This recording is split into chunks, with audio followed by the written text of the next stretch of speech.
Mr. Ryan Hreljak, First Crusader. Hi, everyone. My name is Ryan. I don't think I'm worthy of that amazing introduction, but I'm here today, and I'm almost here today by accident. I didn't mean to ever get involved in anything other than my own business, but by accident almost, I found something when I was in my grade 1 class that I cared about. And now, oh my gosh, 19 years later, it's become part of my life. And I just want to share with you guys why it became part of my life, why I kept on going when I was a teenager in university, and why I continue today. So the story started when I was in grade 1, and I don't remember that much because it was a long, long time ago, but I think the main things I remember about grade 1, if you guys remember, is I went to class, I tried not to get into trouble with my teacher, and I waited for recess to happen. And that was it. I sat in the back of the classroom, I didn't participate, and I just minded my own business. And life was good. I had a roof over my head, I had a family at home, and there wasn't really too much to ever do. But every year at my school, we used to do an annual charity fundraiser thing. We had to do something every year. So I remember I used to do things like canned food drives, and we raised money for cancer one year. And then in my grade 1 class, I had a teacher, her name was Mrs. Prest, and it was actually her first year of teaching. And she said, this year we're going to do something a little bit different. We're going to fundraise money for developing countries who don't have the same things that you guys have. We're going to fundraise for kids. And I remember thinking, okay, let's get this over with so we can go back to recess. And then she went over this list of things that people didn't have, apparently. And it was a list like, it was kind of archaic. It was like 1 cent would buy a pencil, $2 would buy a notebook, $5 would buy 5 hot lunches, and so on and so on. And she got to the point where she said $70 would buy a well. And then she explained to us that there were kids who are our age, who were 6 and 7, who couldn't go to school and were dying because they didn't have clean water. And we did not understand at all. I remember one of my classmates asked, why don't they just go to the water fountain? Duh, problem solved. And my teacher, we were in grade 1, so no, not everyone has water fountains. Sometimes kids your age have to walk as far as 5 kilometers to go get water if they don't have it in their homes or at their schools. And we didn't understand how far 5 kilometers was. So I remember my teacher tried to explain it to us by saying, that's about 5,000 steps, which did not help. I couldn't count that high. But I counted the steps it took me to get from my classroom to the water fountain. And I counted 10. And I just came out of kindergarten, so one thing I remember was almost like forced upon us in kindergarten was this concept of sharing and like justice, that if things weren't equal in the classroom, then someone in a position of power like your teacher or a parent or someone would do something to make it equal, because that's how the world worked. So when my teacher said that there were kids who couldn't even go to school because they didn't have water, that kind of ticked some of us off a little bit, and we were upset because we felt we had been lied to. And my teacher shrugged and said, that's how the world is. But if you care enough, you can do something and raise money for something on this list, and maybe it will help the problem. So we were all deciding who would fundraise money for what, people were volunteering, and then the well came up. It was the most expensive thing on the list. And I raised my hand, and I said, I want to fundraise for that. And my teacher kind of just raised her eyebrows and looked at me and said, are you sure, Ryan? Because I wasn't the student that ever volunteered for anything. There were other students that did that, the go-getters, the smart kids in the class, and I just was in the back. So my teacher was very skeptical that I was actually the caliber of person to actually go the extra mile and do something that I didn't know what I was volunteering for. So I think she was trying to dissuade me, and she said, you know what, Ryan, this is a lot of work and a lot of money. Are you sure you can do this? And I said, don't worry, I've got a plan. I'm going to go home to my parents. I'm going to ask them for $70. They're going to give it to me, and then I'll come back and give it to you. And I thought it was a great plan because, I would have been 6 turning 7, and it's not like I was asking for a Game Boy. That was the cool thing back then when I was growing up. I wanted to do something good, something virtuous. So my parents would see that and reward me by giving me the money. So it worked out in my mind, went home, and asked my folks, can I have $70 to build a well? And they kind of looked at me and kind of tilted their heads and said, "Aw, that's adorable." No. And basically ignored me. I think it was a little bit easy because I was 6 years old, and when you're 6, you forget what you're doing every 5 minutes. And I thought they thought it was the same thing. I would forget and I would move on. But every time I had a drink of water, I reminded myself that kids my age couldn't go to school because they didn't have clean water. And it felt like such an injustice to me that I kept on pestering my folks about it again and again and again. And it got really, really bad, actually. I remember it got to the point where they just weren't listening to me. And we were sitting and we were having a family Sunday dinner, I remember. So we were all sitting around the table, my 2 brothers, my parents and I. And my mom and dad weren't listening to me. So we had lots of rules growing up. And one of the biggest ones that I had with my mom, I remember, is that we didn't point. My mom always thought that pointing was the most rude thing a person could possibly do. She always threatened to break things. Let me tidy this up over here.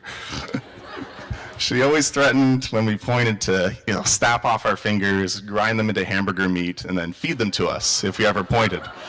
So you didn't point around my mom. It was not a good call. But here we were at this family dinner, and I pointed right at my mom. And I said, "You don't get it. Someone just died because they don't have clean water, and you didn't help them." So I got a timeout. I kept all my fingers, thankfully, but my folks saw that I was serious. So I remember after that, my parents sat me down. My mom actually sat me down and said, "Ryan, $70 is a lot of money, especially for a 6-year-old, and we just can't give it to you because then you wouldn't learn anything. But if you're serious about it, you can do chores on top of the chores you already do." I remember I already had to do things like clear the table, make my bed, help with the dishes. Now I had to do things like vacuum, wash windows, shovel snow. For those of you not familiar, that is very tough. And all these extra things. In exchange, I got a couple of dollars at the end of each week, depending on how much stuff I did. So it started off slow, and I actually had a time frame of when I was going to fundraise the money for. Next slide, please. Thank you. I had a time frame of when I was going to fundraise the money for, and I had 40 days. And by the time 40 days had gone by, I had raised the grand total of $25. So I failed. And I remember my teacher actually, she was right. I wasn't the kind of person to do what I volunteered to do. And I think that could have been that. I remember being a little disappointed in myself. My teacher was disappointed, but life seemed like it would go on anyway. But I had this idea in my head that if I could just raise $70, everyone in the world would have clean water. I was 6, so I figured that's how the world worked. And because of that, I decided to keep on going and keep on fundraising. And it felt like it took like an eternity. It took a total of 4 months, but I finally raised enough money for a well. I raised $70, and I was really excited. I had it all in this cookie tin. My school wouldn't take the money anymore because the fundraiser had ended, so I brought it into an organization near the city where I am, Ottawa, to an organization that built clean water wells in developing countries. And I was all excited. I got the day off of school. I got all dressed up in what we used to wear in the 90s with my Batman tie. And I was excited because I was going to go build a well. So I brought it in, and they kind of looked at me, and they did the same thing my parents did when I first came home with the idea. They looked at me and they said, "Oh, that's cute, that's adorable." We took a picture, and then they explained to me, "Ryan, it's going to cost a lot more than $70 to build a well. It's going to cost at least $2,000. But good work, and off you go." And I told them before I left, actually, I would just go home and I would do more chores, and I'd come back with the money later. And I think both my parents went, "Oh God," because would have just turned 7, and they knew how the world worked. They knew that you just couldn't go home, do chores, and raise $2,000. And I remember we got home, and my dad sat me down and explained to me, Ryan, you did a good job. You could have given up, and you didn't, and you should feel proud of that. But stop. Or I guess he said it's okay to stop. He knew that the world was complicated and that you couldn't fix things the way I thought you could. But I was still 7. And in my mind, I thought if I could just get to this new number of $2,000, everyone in the world would have clean water. So I decided to keep on doing chores. And then I did chores for my neighbors once my parents wouldn't give me any more. And then I went back to my school and started talking to my friends, saying that if we all participate and we all, do something small, we can raise enough money for this well. To which all my friends said, no thanks. I don't think I was hanging out with the right friends, at least at first. But then I remember I did my first fundraiser ever, actually. I did a Pokemon card fundraiser raffle sale. And it had nothing to do with clean water or volunteering or anything like that. But a few of my friends that didn't volunteer or participate in anything that they didn't have to got involved because that's what I picked for the fundraiser to be. So I remember we got a whole bunch of packs and we auctioned them off and we sold the special ones. And my grade 1 teacher, who was really disappointed in me, saw what I was doing and was shocked that I was still doing something from months and months ago, but said, why don't you give a presentation to the class about what you're trying to do? And I really did not want to. I remember when I was a kid, I went to something called speech therapy. I couldn't pronounce my words correctly, so F's, SH's, TH's, a word like thunder, I'd say tunder. And I used to stutter when I talked. So when I was trying to say something, it would take me like 3 or 4 times to get it out. So I was not a good speaker. And I got up in front of my grade 1 class and I gave a little talk about what I was trying to do. I think it was less than a minute long. I stuttered and mumbled. A lot of the words didn't even get across. But the message did. Here was Ryan, the kid in the class that didn't really do anything, who was trying to build this well. And I think from that point on, it became less of my project and more of my community's project, because I was able to share what I cared about with the people around me, and I didn't just keep it to myself. People were able to gravitate towards it. And then it took a long, long time. It took over a year, but we finally got to the point we were able to fundraise enough money for that well. And it went towards a community in Uganda called Angolo Primary School in the Apache District in northern Uganda. And that school got the first clean water source it had ever had. And it was amazing. I achieved my goal. But I also realized it was really great for that community. I remember it had a population of 700 students before the well was there. And then after the well got put in, it had over 1,400 students there. So it was amazing. But I also realized then that one well wouldn't bring the entire world clean water anymore. So I decided to keep on fundraising and keep on doing things around my town. And then it got pretty crazy when I was 9. I was lucky because my neighbors used to travel a lot for a living. So for Christmas one year, they gave my family air mile points. So we were actually able to go and see the well. And it was pretty crazy. I remember we went, and there was this big, huge celebration at the school.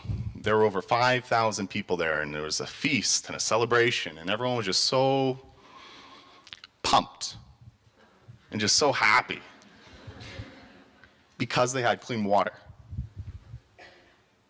And I don't have a smile that lights up on my face because I can have a shower in the morning or a glass of water. So to see something that I considered so small and negligible to have that much of an impact on somebody's life gave me the perspective and motivation to keep on going. So I came back to Canada and I started talking to more people outside my community in Ontario and then Canada, then outside of Canada. And it got to the point I was on a couple TV shows and this and that. And then we got a call to the house one day from a television producer who wanted to interview me to see if I was good enough to be on their show. So I talked to this guy, his name was Jim Kelly, on the phone for probably almost an hour. Then I got off and my parents asked me who had called. And I said, someone from Jim Kelly, something called the Oprah Winfrey Show. And my parents asked me, do you know what that is? And I said, no. I would have been 10 then. So, I went home and I watched Arthur, Popular Mechanics for Kids. Arthur is universal. Everyone knows Arthur, I think. Anyway, so my parents, they took me into the TV room, and we had this antenna with like 4 channels. But on one of the channels, sure enough, she was on. My parents turned her on, showed me, and said, this person has a show that lots of people watch. And if you go on her show and tell your story, maybe lots of people will hear and help. So I kind of understood the idea of what it was. And I think at that point, when she broadcasted a show back then, over 200 million people watched it, the live broadcast. So I kind of understood it was a little bit important. And they called back the next day, and I was talking to the same guy again, doing the same interview almost. And I was talking to him on the kitchen phone. There was the counter, and then my parents were kind of just pretending to make dinner, just watching. And it got to the point where he said, can you come to Chicago next Tuesday to be on the show? And I said, I'm sorry. I'm busy next Tuesday. And I think I saw murder in my mom's eyes. It was just, what are you doing? And he's like, let me talk to your mom. And it's like, cover the phone. And I said, Mom, I wasn't rude. Don't cut off my fingers. But he wants me to come to Chicago next Tuesday. And my mom shrugged, gave the biggest shrug of her life, and got on the phone and explained I couldn't come to Chicago. I would have been in grade 4 that year. And grade 4 at my school was the first year you could be a peer helper, which was a volunteer at your school. And I signed a thing at the beginning of the year saying that every Tuesday I would be in the kindergarten yard during recess, helping supervise the kindergartners. And because of that, that was my day doing it, and I couldn't do anything other than that. So my mom felt sick to her stomach, but explained that that was the reason, hung up the phone, and I ran away. But I like to think, looking back, I would make the same decision. I don't know if I would, but what got me so far with Ryan's Well and the entire idea of it in the beginning was that I made a commitment, and I stuck through with that. The rules may have changed, the goal may have shifted, but at the end of the day, I had made myself a pledge that that was something that I was going to commit myself to. And my mother, who had always preached to follow your commitments and make through on your goals and promises, knew that that's what I was taught. So that was that. And then thankfully they called back 15 minutes later and they said, Thursday, will he come on Thursday? So it all worked out, and I was able to go on this television show. Yeah.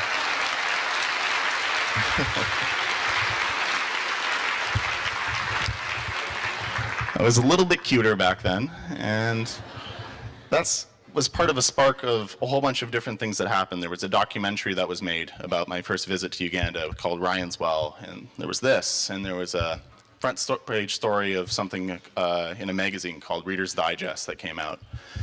And it helped create the spark that created the Ryan's Well Foundation. And that would have been 16 years ago now. So since those 16 years have passed, we've been able to do over 1,000 water projects in 16 countries, helping now almost 900,000 people get clean water.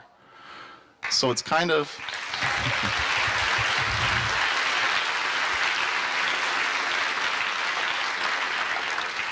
But I think it's the crazy thing is that all those accomplishments, all of those things happened because of my overdue, failed grade 1 school project. When I was in grade 1, I was not the smartest kid. I literally thought one well would bring the whole world clean water. I was very naive. I wasn't that kind of kid in my class. I wasn't the kid who was ambitious and went on and do things. When it got to the weekend, I wanted to go home and play Super Smash Bros. And video games with my brothers. It wasn't that. And I didn't understand the problem entirely. I thought one well would bring the world clean water, and I thought it would be something that would be easy. And how hard could it be to drill a well and make sure that it lasts to provide people with clean water? If you look at it from that context, and knowing everything that I know now and the world knows as adults about the complexities of an issue, that there's still almost 1 billion people that don't have access to clean water, and even more don't have access to sanitation. And it's a huge global scale problem, not only on delivering it, but making it sustainable so that people can survive their lives on a clean water source. That it's not easy. I think there was a statistic that I read the other day that was 80% of the wells drilled in the 90s by foreign NGOs and by governments no longer worked within a year, because there was no collaborative process. There was no partnership in building a well for people and their communities. And if I looked at it from that context when I was a kid, or if someone said, okay, let me tell you why you're wrong, look at it from all these logical ways, I'm not sure I ever would have done anything. And when I look back at the last 19 years of all this work, all doing different things, the hardest thing I've ever had to do was raise my hand in my grade 1 class. It wasn't the complexities here or how the problem changed there. It was raising my hand. I was not a hand raiser, but I found something that I was passionate about, something that I cared about, and decided to put myself out there and decide if I could do something about it. I think so often in life we have different things that we care about, that we're passionate about, that we know we care about. But instead of doing something, we let it brush over our heads. And it gets easier and easier to do that as you get older. Say, oh, I'm not important enough, I'm not big enough, I'll wait till I'm older, I'll wait till I'm more powerful, I'll wait till I have more money, and you make excuses not to do anything. If that was my mindset back when I was in grade 1, I don't think I ever would have done anything. So it's important to realize that you have the capacity for bigger things regardless of how old you are. So just to give you a story about how water can affect someone's life, is when I was in grade 2 actually, my grade 2 teacher heard about what happened in grade 1 and said, oh, this is really cool, why don't we get pen pals? So like writing buddies at the school where the well was built. And because you guys are learning to write, and it would be nice to have that connection. So we all ended up getting writing buddies at the school, and my writing buddy ended up to be a kid named Jimmy. Jimmy went to the school before the well was built and after the well was built. And part of his job for his family is he used to have to get water for everyone, but he had to do that before the well was put in. So before that happened, he used to have to get up very early in the morning and go fetch water for his family. Does anyone want to guess what time Jimmy got up in the morning? 3. One more guess. 4. Jimmy used to get up at midnight. And he used to walk almost 5 kilometers for him to the nearest well with 2 big jerry cans, wait in line, fill them up, come home, and then do it again, and then do it one more time. And then I like it when Jimmy tells the story, because then he would say, then I would have the privilege to go to school. When I was a kid, going to school was not a privilege, it was something I had to do. But then when the well was put in at Jimmy's school, he was actually able to go in to school in the morning, not have to wake up in the middle of the night, not have to fall asleep in class, and then bring the water home at the end of the day. And the fact that it changed his life that much, that he was actually able to stay in class and get an education and pay attention, made the world to him. It just goes to show that something so small can make such a big difference. I was lucky, actually. I was able to, when I went to Uganda when I was in grade 4 for that trip, I think that was the most nervous part, is that everyone was welcoming me and there was this big celebration.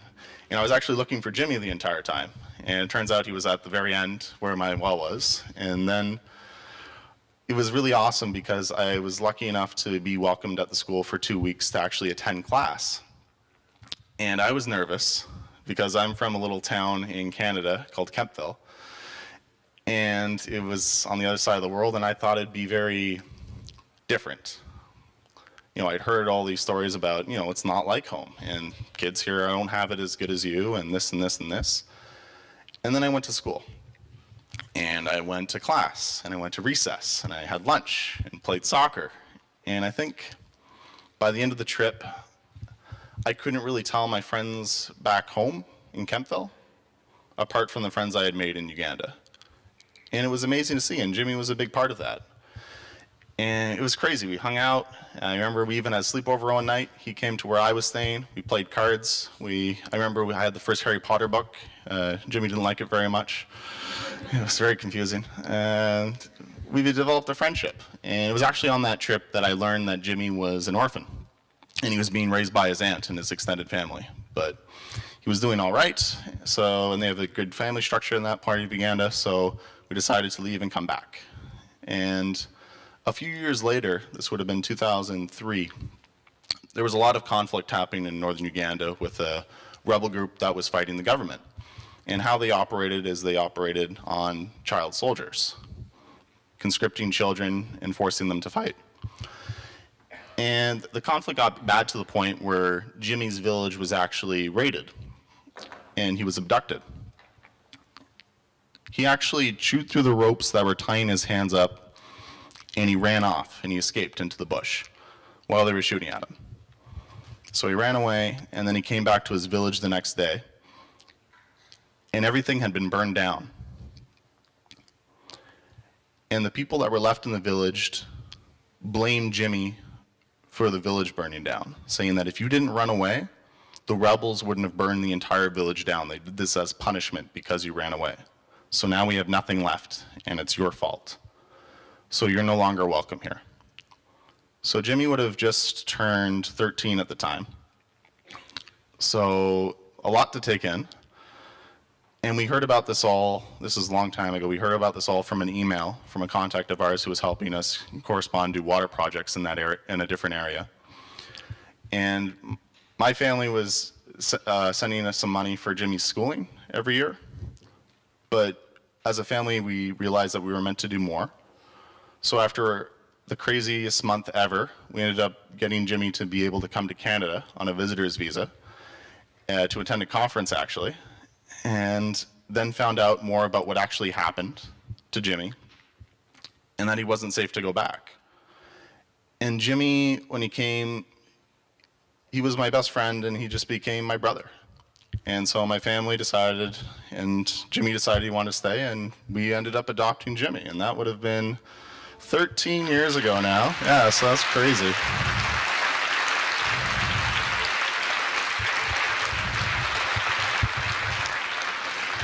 So Jimmy would have came, and it was like the end of the school year, so he was in school, my school, for 2 weeks. And then there was summer break, and then he decided he wanted to go right into grade 9. And it was tough because English was Jimmy's second language, and I think we had him at a grade 4 literacy level.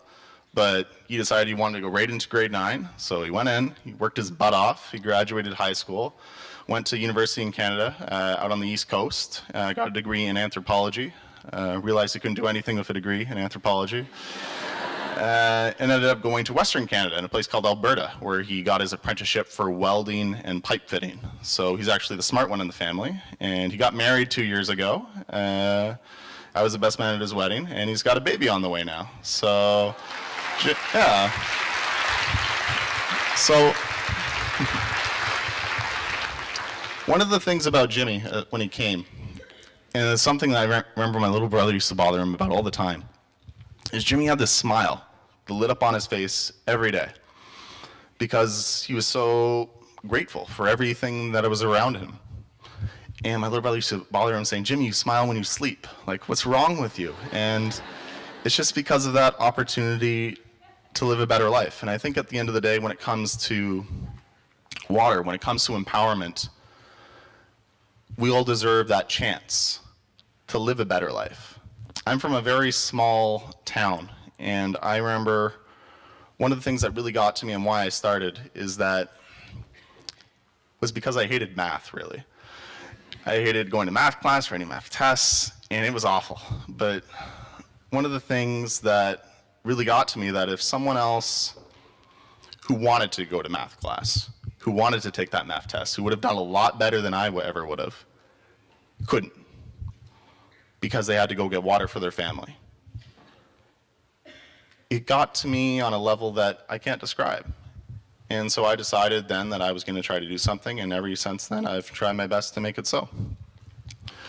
So my life has been crazy. It's come a long way. I volunteered for a very long time. I went to university out on the East Coast like Jimmy, and got a degree in international development and political science, and worked for different things. I worked for some different NGOs. I worked for a construction company. I was a delivery driver for a donut company. So lots of different stuff. And then I ended up working for Ryan's Well full-time 2 years ago. Up until then, I was a volunteer. And it was amazing to get back in the thick of things. For last year, for 3 months, I spent in Uganda, actually, in the north, helping our partner there install things and getting the feel from beginning to end. Because one of the important things about development in general, and as we talk about bigger issues in this conference and how to make things sustainable, water being one of the, I would think, one of the most important sustainable development goals, it's not something that you can just put in. It's a collaborative process that you need ownership from the community. You need training, and it goes beyond just the well.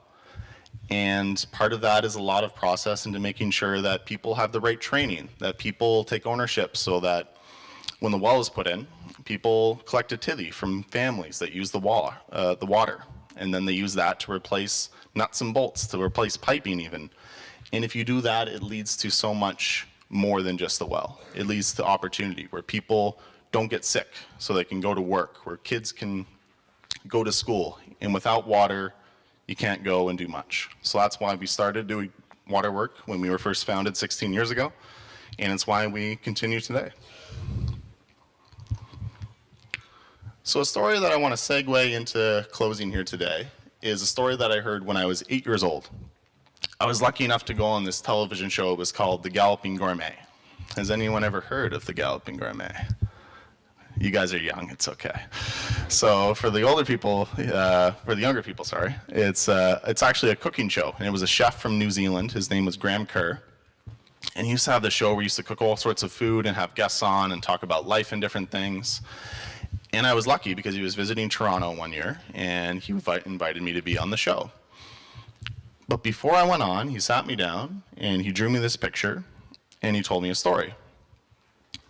He said, "Ryan, in life, everyone has a cup and a saucer." And he told me that for much of his life, his cup was overflowing into his saucer. So he had way more than what he needed to live a happy life. And he told me that he kept on refilling his cup from his saucer until one day he realized that it made more sense to pour what he didn't need into somebody else's cup. So he changed his way of thinking, and he told me it made him a much happier man. So in essence, it's if you have more than what you need, you give back and you share with others. I think the tricky thing about that is it's the easiest thing in the world to not realize when your cup is overflowing. To get caught up in the idea of all the things you need to be happy and successful and moving forward with life that you forget what you care about. I do it all the time.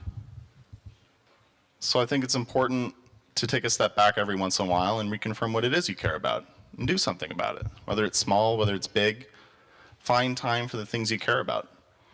It's not to say that you have to give your entire life to something. I think that's the most humbling thing.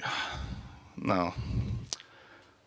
I've always felt intimidated when I was a kid because, especially when I started, because I was very bland and people said, you can't do this in lots of different kind ways. You're too young, wait till you're older, wait till you have more capacity to do stuff. And those people weren't wrong, but at the same time, I didn't believe them. So I decided to work hard and get everything up off the ground, and at the end of the day, it became successful. And I think maybe when I was 12, 13, 14 years old, and the project was successful, we were able to do lots of great work, people said something very different to me. They said, good job being an activist. Good job being a role model for your peers. Good job being selfless. And that bothered me even more because I wasn't any of those things. When it got to the weekend, I wanted to go home and play video games and sleep in and play sports. And now that I'm older, I want to go home on the weekends and play video games and play sports. And there's this idea, especially when I was growing up. Like went to a Catholic school, and I remember we used to learn about saints and all these amazing people. And we were kids, so we looked up to, superheroes. We heard about this talk yesterday that, be a superhero. Superheroes are the person that makes the big difference in the world. And you know what? I envy those people. Those people are amazing. But I'm not one of those people. And I think about all the work Ryan's Well has been able to do over the past 16 years. It hasn't been because of superheroes we've been able to make a big difference. It's been because of my neighbor, my friend, that person who I reached out to that one time. And because of that, we've been able to stick something together that's made a world of difference for over 1 million people. So never think that when you think about all these big causes that you have to become something you're not. The world needs you, not a better, improved you that you can imagine and that's only there if you work hard enough and dream. The world needs you as you are. It needs your creativity, your capacity, your whatever you have to offer. And if you can find that thing to give back into and make sure that you don't deplete your cup and get to the point where you can't do any more, then that's what the world needs. I was on we have this thing in Canada called CBC. It's like our broadcasting corporation for media. And I remember they have a radio program. And I was lucky I was invited to be on the radio program one time for a special segment. It was called Volunteerism. And they were doing a segment where they were volunteering someone who was 0 to 9, and then someone in their teens, 20s, 30s, all the way up to someone in their 90s who were self-described volunteers and activists. And I was invited on this thing when I was 9. So I got in there and I gave my little interview thing, and so did everyone else. And after they had finished all the interviews, they took a look at all the stats and all the different things, all the different experiences, and they found out something really interesting. With the exception of myself and the teenager, every single other person who they interviewed at some point in their life had gone through a mental breakdown, had gotten to the point where they were caring so much and working so hard for the thing they cared about that they couldn't sustain it, that they broke down and they had to take time for themselves. It's important to remember to care about yourself, to want things, to move forward with whatever it is you want in your life. It doesn't mean you need to forget that naive curiosity of being young, wanting to be idealistic. It just means you need to remember to be more wholesome and care about things in moderation. And if you can find that balance, then who knows what kind of approach you may be. It doesn't have to be big things. I think one of the smallest things I did that made the biggest difference is when I was first fundraising the money after that Pokemon card fundraiser sale. I was doing things around my neighborhood, and then we got a check in the mail, which was my first ever donation. And it was for $20. And it was from an older lady I knew who lived a couple blocks away from me. And I sat down, and I drew a picture, and I wrote a thank you card. I said, thank you for the $20, and I drew a picture, and I sent it back to her. She still donates money today. I did that for every single person who donated for a very long time. If you can do the little things to show people you care, you don't have to be the big, show up and be strong and be the loudest voice in the room. Do what you're good at. Do hard work. And who knows what kind of impact you can have. You're never too old to make a difference, but you're never too old to start either. Thanks so much.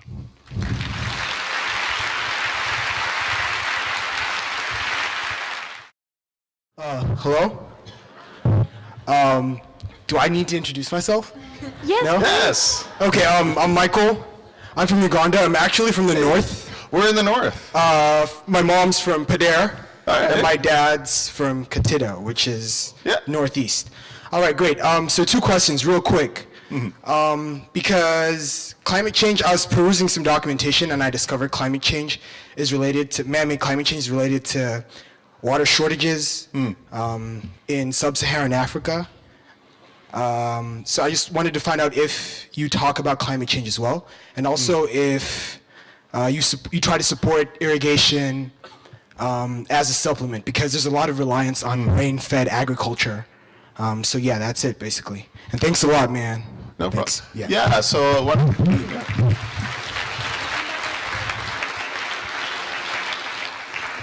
So one of the things that we do work with is there's a lot of residential and it's a lot of school-based water. So it's for household and individual use, and that's how we've operated for a long time. We've done a few different irrigation projects that have been a bigger scale, but a lot of the times dealing with climate change, it's creative solutions where the point is it's not always appropriate to build a well. Sometimes it's rain harvesting tanks. Sometimes it's protected springs. And you have to be adaptable to the current environment, and that's something we've had to deal with climate change. Thankfully, if the work we do, when you look at areas such as Uganda for the most part, in Kenya, and we do a lot of work in Burkina Faso, Togo, I think one of the most important things to realize is there's always creative ways to access water for the people. Is people have this assumption that there's just not enough water in some of these regions, which is becoming true to a certain point. But for individual household use, there's more than enough water for people to live out their lives as there are. So it's important to get those people water. Yeah. I'm Advik Agarwal from India. Sir, two questions, really quick one. So first being, initially we had the concept of development was that rich countries used to give it to the poor, and that was called the development in the initial stage.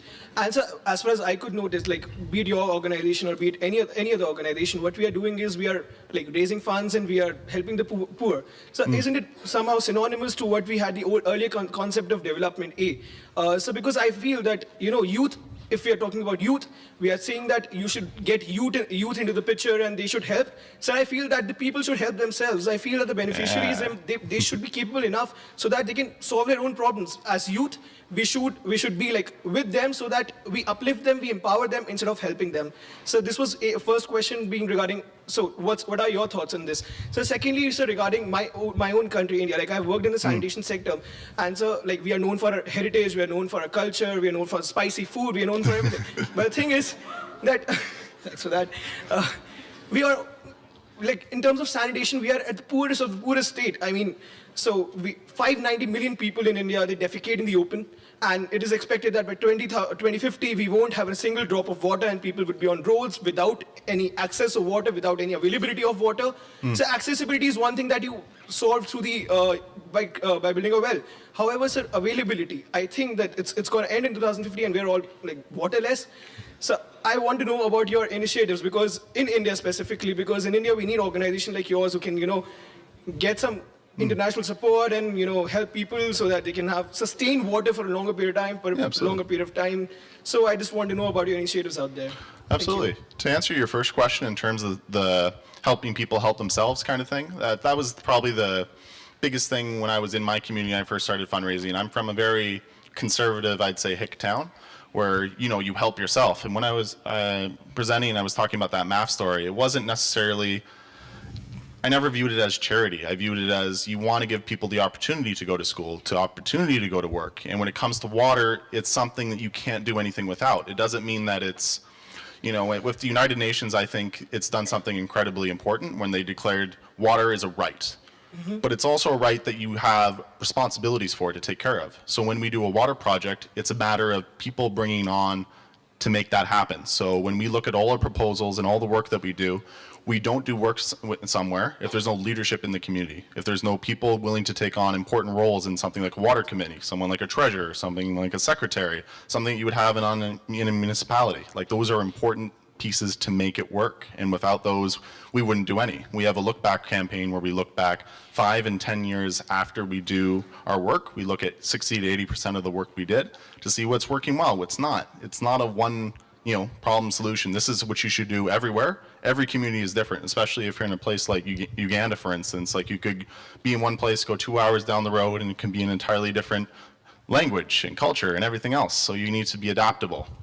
To answer your second question, it's something that's going to be a problem for the world when it becomes that stage, unfortunately. And we're going to be taking steps before then, and there's a lot of new innovative technologies to save water and things like that, but it's not happening fast enough. And with our growing population, we're going to have to be even more creative. So we need everyone on board in terms of saving the water we already have and coming up with creative solutions. Thank you so much, sir. No problem. Hello and good evening. I'm Nisa from Malaysia. So I'm studying engineering, civil engineering. So, well, I knew some projects that engineers organize to build water piping system. For example, there's rural Kazakhstan.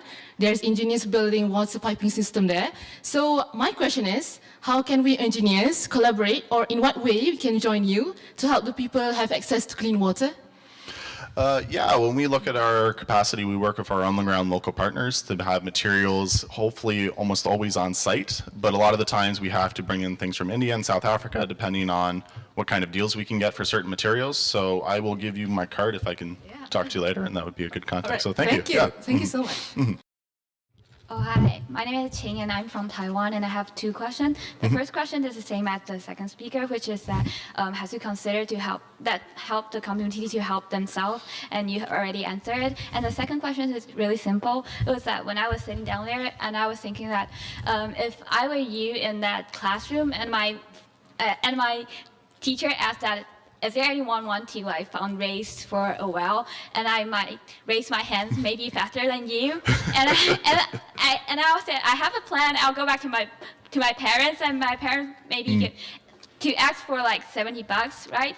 But my parents might maybe give me 70 or maybe 140, and I'll take it back. But not because like I'm just an ordinary family, but it's because my parents are more kinder than me. And I might take the money back to my teacher in time, and I guess the story might stop here. So my question to you is really simple, that what is it that drive you to like keeping on this project so long? That's a really good question. When I talk about what originally got me going was the fact that I walked that 10 steps and another kid my age didn't have to. And I think the older I got, it was easier to become pessimistic. It was easier to become narcissistic at the world and how it worked. You grow up and you see all the problems. You see how we were talking. I was hearing Rachel talk this morning about, how much of an impact have I made in the big scheme of things? And you look at the big picture, and we've got big problems in this world. So I think I felt a lot of that when I was growing up. And there was times I felt very discouraged. I think the one thing that got me going was that as soon as I started doing that fundraiser in my community, and it wasn't about me and my project, it was my community's project. And because of that, people were able to come on board with the Ryan's Well Foundation and share our message, share our story, and do different things, that it wasn't my thing anymore. It was something that was bigger than me. And I think that's the most important thing you can do with the cause you care about. If you just keep it to yourself and do what you want to do, then that's great. But if it's something you really do care about, you're going to have to share it with as many people as you can, because you're going to have highs, you're going to have lows, and no matter what you do. So I think it's really important to realize the reality that sometimes you don't want to put your own self at stake when something could go wrong. Yeah. Well, thank you for inspiring me that a small action can turn out to be a big change. Thank you. Absolutely. You're welcome. Hello, my name is Iqmal. I'm from Malaysia. So first of all, thank you so much for sharing your experience. It was so real. It was so honest. I appreciate that experience. And I feel that we have a little bit similar, because when I was in 7 years old, I used to collect empty bottle and sell it to my friends just to collect some Pokemon cards. And the only one who bought it was, I've sold it one bottle, which is my mom bought it for 10 cents out of pity. And I just can get enough of your story. So I've heard that you have trouble with your speech when you were earlier, right? So I want to know a little bit about that story, because my brother used to get bullied because of the speech problem. So can you tell us about what is your experience and how you get to how you are right now? So yeah. Yeah, your brother is my story. I was bullied a bit too, but I think at the point is when I started speaking, I remember I did that speech for my classroom, but then I did my first official speech, was to the Rotary Club in my town, and that went just as bad as well as the first one. I wasn't good at it. It wasn't my forte. I remember when we started going to, in grade 4 in Canada, you start doing public speeches. Like you train to speak in front of groups, and then if you're really good, you go to the gym and you speak in front of the entire school. I think I got a grade of like a C- on that speech. And I think I haven't really stemmed outside of that since then. But one thing about this, and if it's even half reputable, it's because I care about the subject. and I care about the subject matter. And I think if you talk about something that you care about and that you're sincere about, and that then you kind of, you eclipse what's normal. And I think that was the case when I was a kid. Even though I was the least likely person to do well, I found something that I did care about. So even though it was very selective and when I could rise to the occasion, I tried my best. So I think just diligence and trying hard and hard after again, and knowing that it's okay to fail. I failed so many times, first fundraising the money and then with presentations. I can't even begin to say the presentations where I've dropped a clicker and batteries have fallen out, or where I just stuttered way too much, it wasn't appropriate. People, it's gonna happen. And I think that's the best way to learn, is from failure, and then rising yourself up and knowing that it's okay to fail. And it's okay to not do things 100% correctly. And I think that's important, that it's okay to do that, but just learn from it. Yeah. All right, thank you so much. No problem. Hi, I'm Yesun from South Korea, and I'd also like to first thank you for your infinitely inspiring talk. So as a student with a vested interest in education, I think you really show the case where the importance of education has been shown, because the first spark that led you to this 19 years of journey was in an educational environment, a school project. So what do you think was the secret behind the click that separated you from the rest of your class? Because you're the one who acted upon this motivation. And how do you think that spark can be spread to the existing educational system, maybe? So we could foster an environment where more unique individuals like you can be fostered. I think a big part of it was my teacher, actually. It's something that's hard to imagine. Like, you're going to your 6-7-year-old grade 1 class, you're doing a charity project, you're trying to explain international aid and why it's important and why we're doing all this. And it's very easy to brush off young minds because they don't comprehend and they don't understand, or sometimes they don't even want to because they're too busy thinking about recess and when it's going to happen. So I think it's important to remember, my teacher took the time to explain, okay, this is the problem. You don't understand? Okay, let me elaborate. Okay, let me put it into words you can understand now. And then the other important part is she gave me something tangible that was a goal. She said, $70 will do this. It wasn't correct. It turns out that $70 would just buy the hand pump that went on top of the well. But she gave me a set, and that was what I took home. And my mother actually followed it up by doing probably the other most important thing, is when I said I was going to fundraise the money and they were going to, let me do chores, is my mom drew a thermometer and she stuck it on the side of the fridge and drew lines 2, 4, 6, 8 all the way up to 70. And every $2 I raised, I got to color in another line. And when you're setting goals, it's tempting to set high goals for yourself. And this, my goal was to bring clean water for the entire world. But the fact that I was able to set it into a tangible thing and then follow that up with more stuff. I think it's easy for different things to lose track of goal setting, especially when you're talking about awareness or something that may not have a tangible number, that it's easy to say, to get distracted or not have a clear set on what you're trying to do. So I think goal setting and taking the time to explain to kids what's important is important. Yeah. Thank you. No problem. My name is Lampert Nicholas Bani, and I am from Indonesia. In my hometown, the needs of every people, the needs of people in every village is different with one another. For instance, one village, they need clean water. And another one, they need electricity. Another one, they need school buildings, toilets, and so on. My question is, on this situation, do you have any idea which one, if I want to make a change, which one should I do first? Ooh, which one do you do first? I think it matters a lot to who you are as a person and what your skill set is. What do you care about? What do you want to do? I think one of the most important things for me with my journey is that I cared about the substance. I cared about water, and that made me happy. That's what I thought to be the biggest difference, so I decided to really participate in it. I think it differs from person to person, but if you find something you care about, you're more likely to make a positive experience in doing that. So you're more likely to do it down the road. When you talk about someone and your experience, maybe you'll convince them to do something. So I think it just matters speaking to you. No one can tell you, this is the most important cause of our time. I'm sure there's lots of people who will say this or that. I'll tell you one thing, but someone else will say another. So I think it's just important to find what you care about. Yeah. Okay, thank you. Hi. I wanted to ask you, first of all, thanks for your presentation. It was, I think, an amazing presentation. I wanted to ask you that you said for the past 2 years, you're working full time. So my question is, how do you sustain yourself for living? Not very well. I still live with my folks.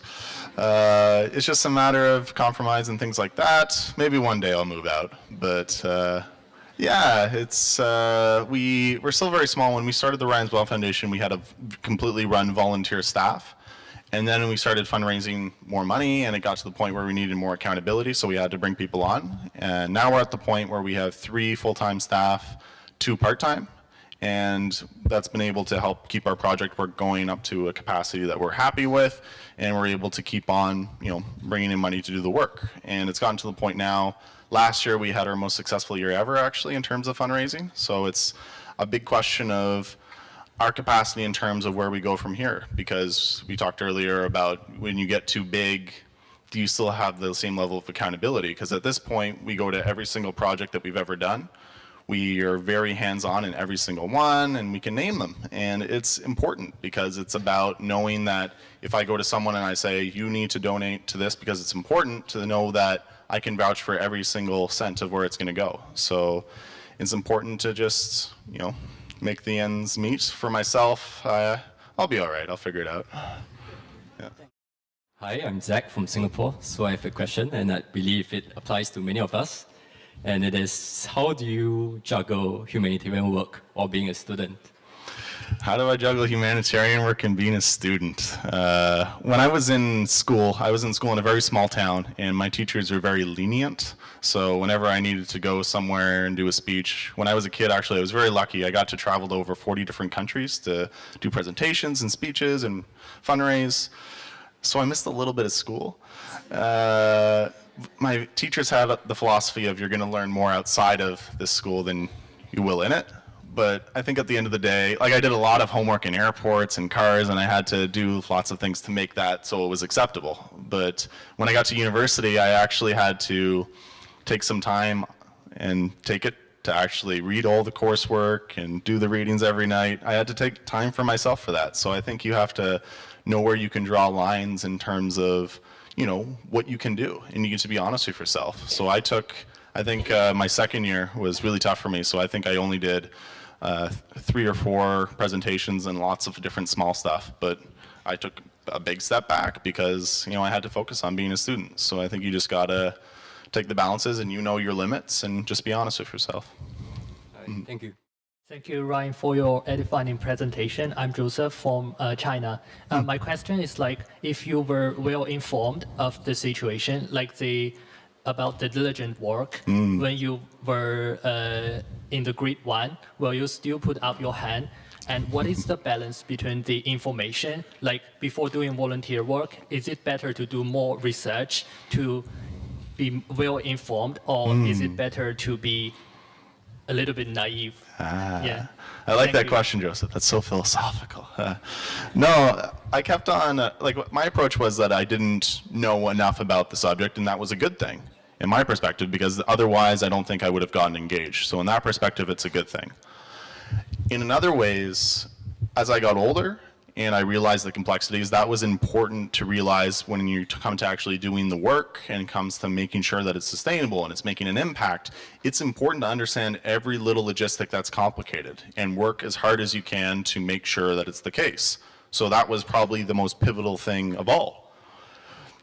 I think when you talk about being naive and you talk about putting up your hand and thinking idealistically, I don't think it's necessarily you just have to be that. I think it's definitely an attribute that's important, and it's an attribute that you lose when you get older. From when I was 6 to where I am now, I react very differently to things when I hear them. And I think that's probably my most powerful characteristic when I was young, is that I raised my hand and I was naive enough to think that I could. That doesn't mean I just have to be that, but it means that that's important and that there's a lot we can learn from, the seniors and elders and leaders in our community, but there's a lot we can learn from youth as well.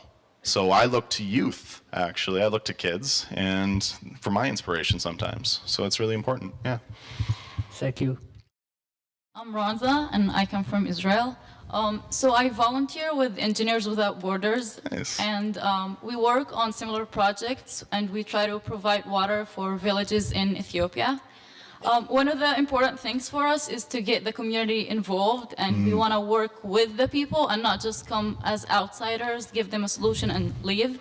So my question for you is, how do you get people from the community involved with you and interested all the time to like help and not just be receivers, I guess? That's a really good question. I think the biggest thing, you could talk about all the complexities of having this person in charge of that and, you know, putting this into place. I think the most universal thing that I can appreciate is ownership for that community. That when the well is finished, it's not Engineers Without Borders, it's not Ryan's well.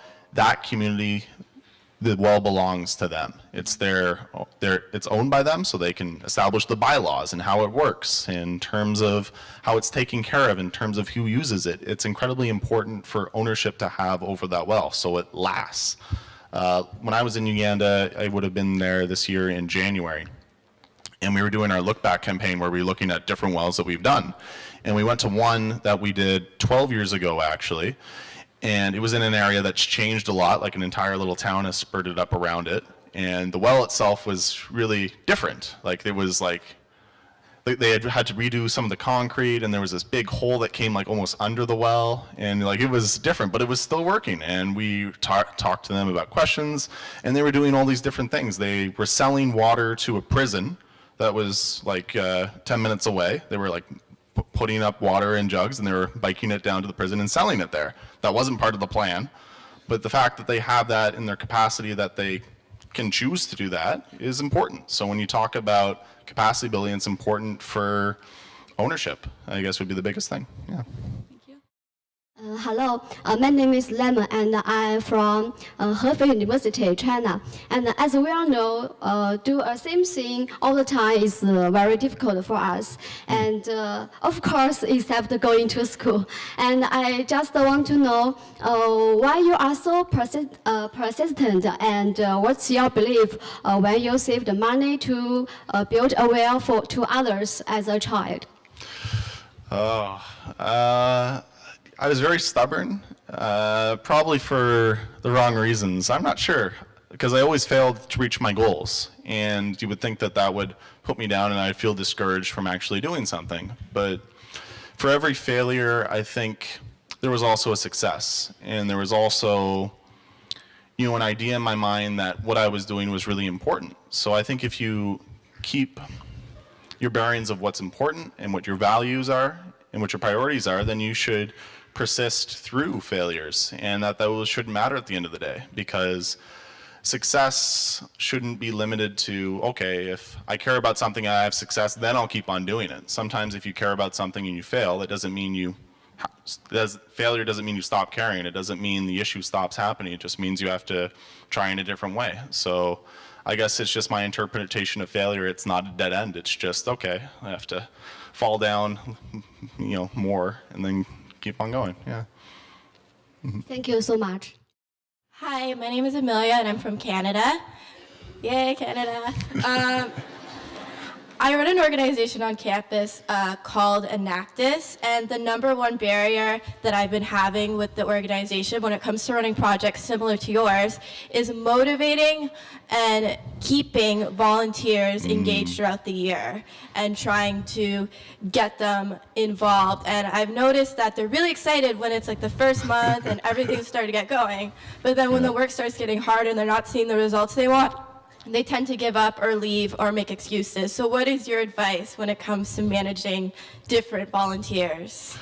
It's tough. In the summer, I'd almost give up entirely because summers are tough. But once it gets, there's students that are very interested. And I think one of the ways we've gotten around that is when you talk about our work with youth and volunteers and different kids that fundraise, is we have something called the School Challenge, which is a very interactive way for volunteers to have a little bit more of a idea of the work we actually do and the projects. So we fundraise for the work as we do them. It's how it's set up, is we have money in our bank, but we also have the money that's earmarked that comes in from the schools to do the work. So the projects happened while people are fundraising for them, which is really, really important, I find, because you can be a part of the building process with schools and things like Skype and things like that. Like, that's part of a lot of what I do, is you can Skype with classrooms and say, oh, we just got the report here.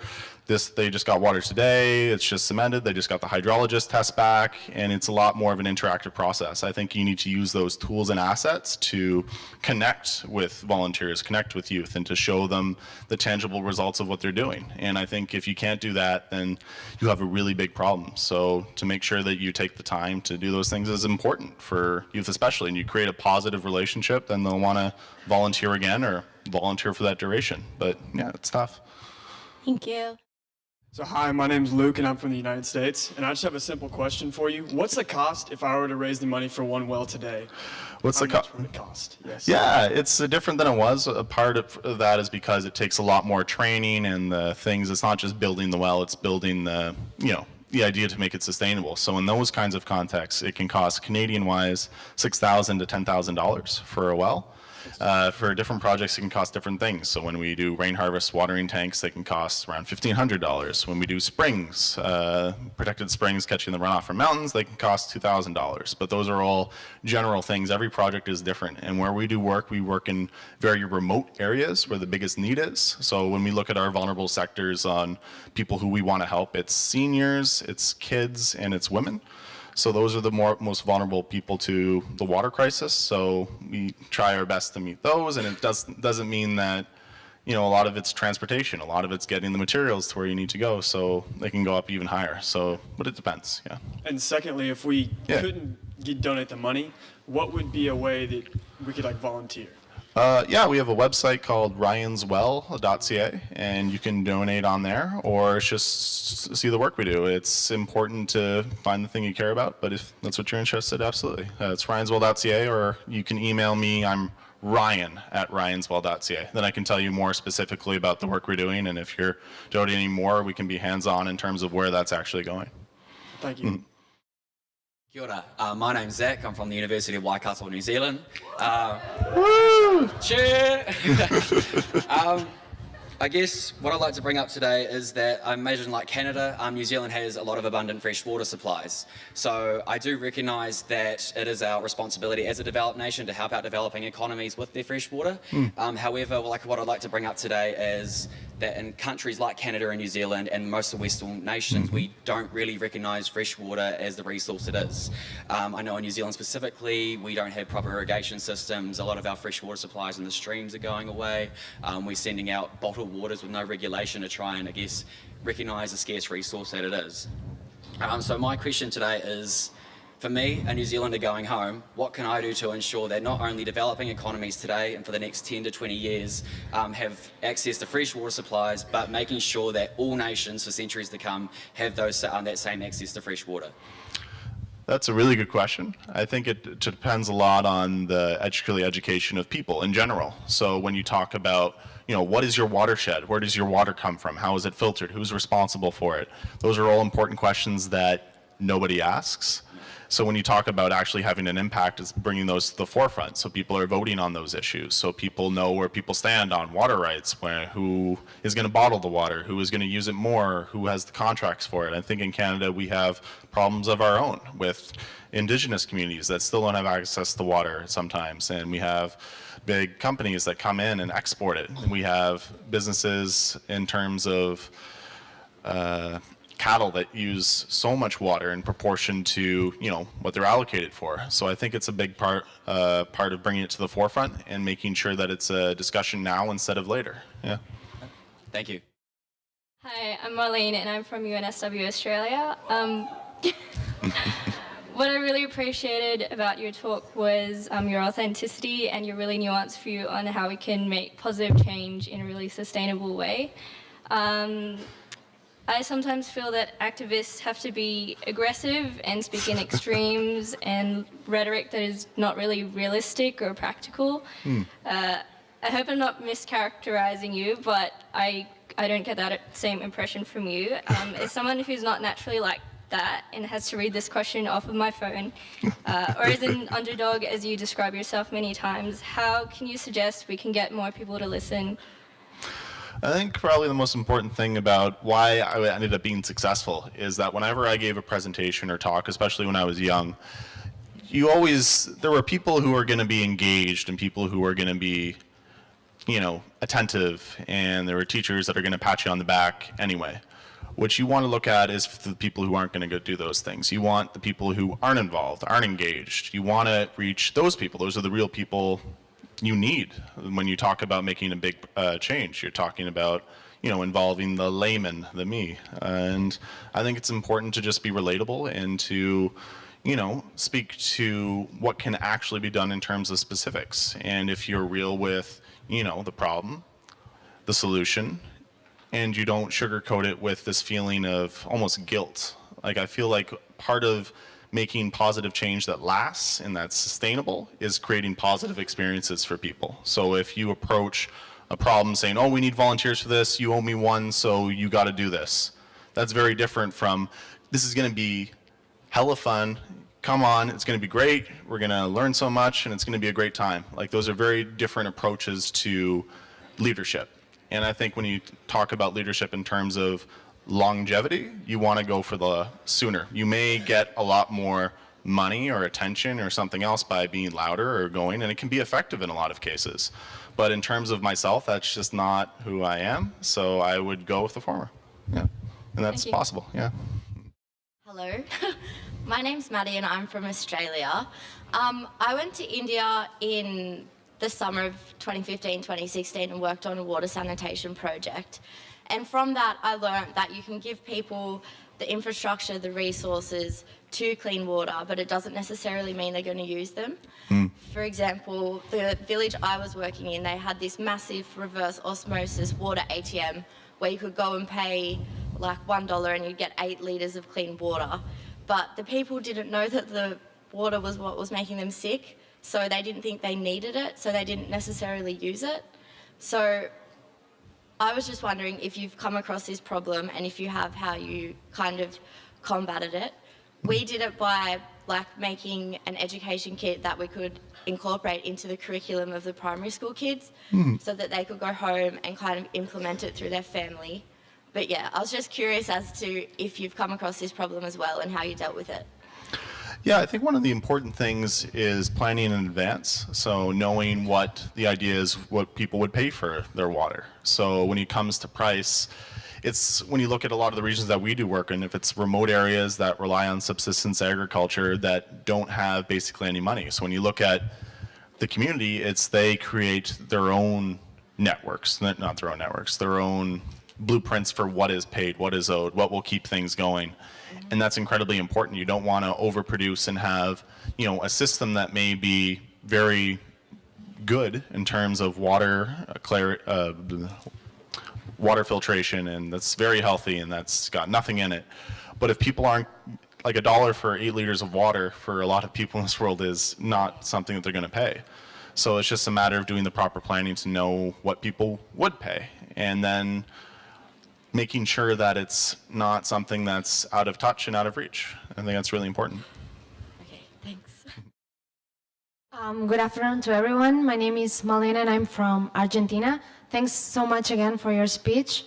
And my question is, how can we convince people from developing countries that the little amount of money that they may have has nothing to do with the huge importance that they have or they mean to us as future young leaders? I think a big part of it is communication.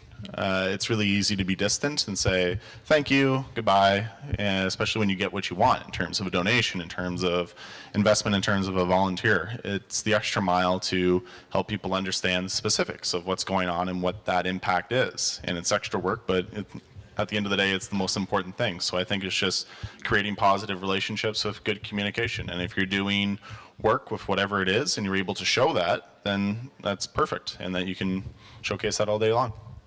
Thanks. Hey, my name is Jenny. I come from China. Firstly, thank you for your speech. When I was a freshman, I joined an organization and I had a chance to repair the wells in the hills. But as you know, most Chinese families have only one child, and their parents care about them so much. So I lost this chance because my father thought that place was not safe enough. So my question is, when I believe I can do it and I will go home safely, how should I convince my parents to agree me to do some work to help people in the hills or in the mountains? Thank you. Yeah,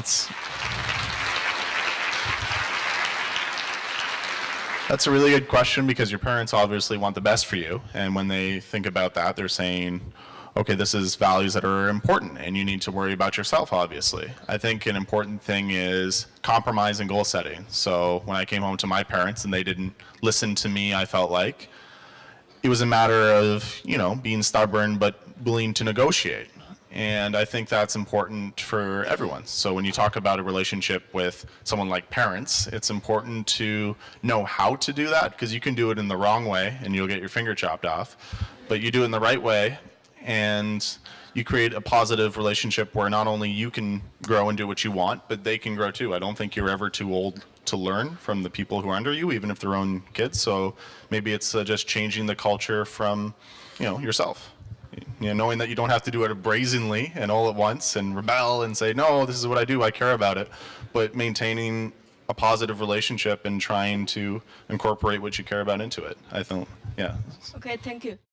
You're never too young, but you're never too old to make a difference. You don't have to wait to start, but when you do find something that you care about, do something small. See where it leads, and you'll be surprised on what may happen. Thanks so much. Thank you so much.